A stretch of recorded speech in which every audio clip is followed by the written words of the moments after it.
সিরাজগঞ্জ পৌরসভার দুটি এলাকায় হঠাৎ করেই ডায়রিয়ার প্রাদুর্ভাব দেখা দিয়েছে। গত 5 দিনে অন্তত 3 শতাধিক মানুষ এই রোগে আক্রান্ত হয়েছেন। অনেকেই ভর্তি হয়েছেন নর্থ বেঙ্গল মেডিকেল কলেজ হাসপাতাল ও সিরাজগঞ্জ জেলা হাসপাতালে, আবার কেউ কেউ বাড়িতে থেকেই চিকিৎসা নিচ্ছেন।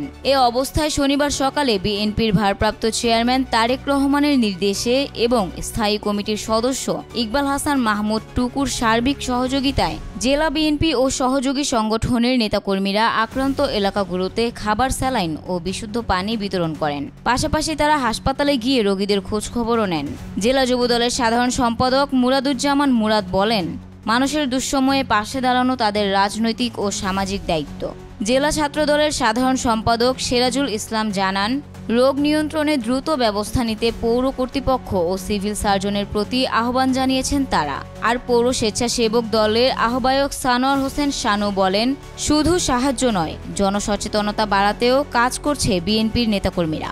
তাদের অভিযোগ, আক্রান্ত এলাকায় বিশুদ্ধ পানির সংকট, দুর্বল ড্রেনেজ ব্যবস্থা এবং স্যানিটেশনের অব্যবস্থাপনায় ডায়রিয়া ছড়িয়ে পড়ার মূল কারণ হতে পারে।